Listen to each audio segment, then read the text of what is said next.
Bonjour les loulous. 1 million d'amis. Il était une fois une ville moyenne située en Vendée où les habitants coulaient une vie paisible et assez heureuse. Ils bénéficiaient d'un bon climat et leurs rues étaient agrémentées de nombreux arbres.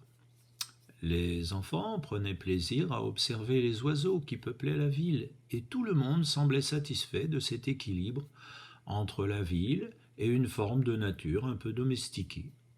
Pourtant, à des milliers de kilomètres de là, se préparait un changement très surprenant, pour ne pas dire inquiétant. Au nord de l'Europe, des millions d'oiseaux s'apprêtaient à accomplir un long voyage qui les mènerait vers le sud, plus propice à la découverte de nourriture.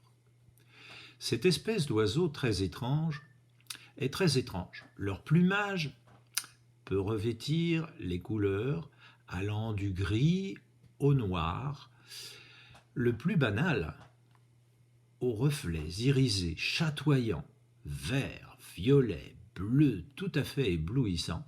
Ils se nourrissent d'un peu tout, de vers, de chenilles, de guêpes, de fourmis, d'escargots, de graines, de fruits variés et même de petits lézards, si bien qu'on peut dire que durant leur vie, ils sont aussi utiles que gênants pour certaines cultures.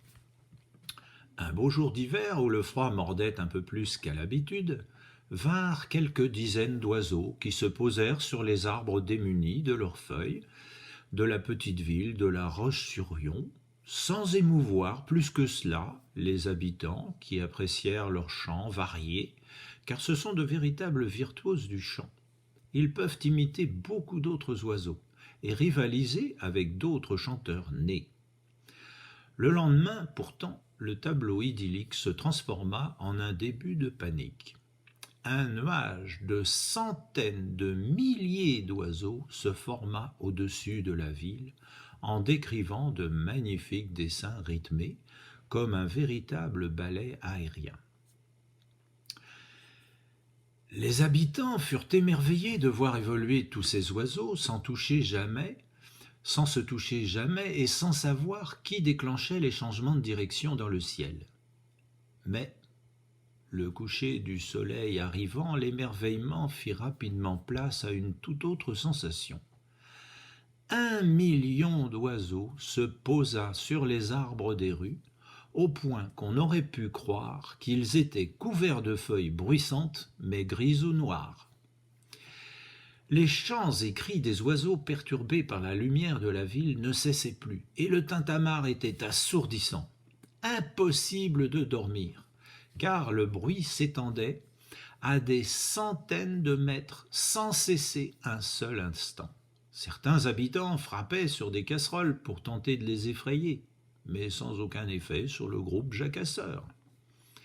Le lendemain matin, après une nuit plus que perturbée, les oiseaux s'envolèrent au grand soulagement des habitants éberlués qui admiraient malgré tout les dessins magnifiques décrits par le nuage d'oiseaux dans le ciel.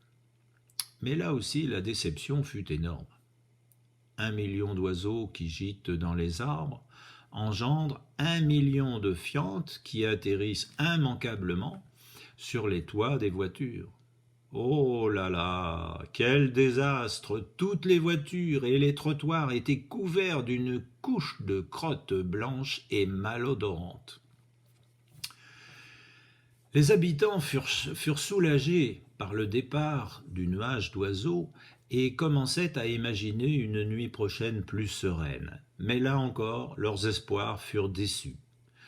La nuée bruyante, après une escapade dans la campagne environnante, revint se poser sur les arbres de la ville comme la veille. Le cauchemar recommença durant des jours. Et des jours, les élus de tous bords politiques s'écharpaient pour donner leur solution au problème sans aucun succès. Le nuage d'oiseaux eut même les honneurs du journal télévisé, qui avait filmé des dégâts causés à la population et à leur ville. On vit les oiseaux à peine dérangés. On vit des couvercles de cuisine aux fenêtres, frappé avec enthousiasme, sans réaction des oiseaux, à peine dérangés. Toute cette mobilisation n'impressionna pas franchement les oiseaux, qui se plaisaient manifestement dans cette ville si tranquille pour eux, évidemment. Le maire tenta de faire appel à une astuce parfois utilisée dans les aéroports. Émettre des cris de rapaces ou des bruits divers censés effrayer les passereaux, mais le succès ne fut pas vraiment au rendez-vous. Chacun y allait de sa solution, aussi définitive que celle du voisin, et les habitants devinrent de plus en plus hostiles aux oiseaux. Après plusieurs semaines d'enfer, se dessina un avenir moins crotteux, moins bruyant. La Ligue de protection des oiseaux et quelques bidouilleurs trouvèrent des dispositifs électroniques de plus en plus performants à base de cris de faucons modifiés et bien entendu de cris de passereaux en détresse qui finirent par chasser le nuage d'oiseaux. Cet oiseau, que je n'ai pas encore nommé, s'appelle Étourneau sansonnet. Il est magnifique et aussi utile à la nature que tous les autres oiseaux. Alors pourquoi ce phénomène s'est-il produit ? Je ne prétends pas répondre entièrement à cette question, car il y a des éléments encore mystérieux.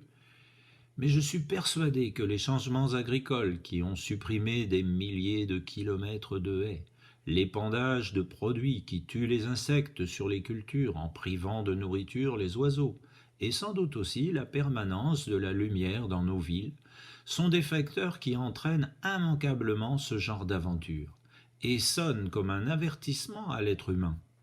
Je vous invite à aller voir sur Internet à quoi ressemble cet oiseau et vous serez séduit par sa beauté et la variété de ses chants. À bientôt les loulous.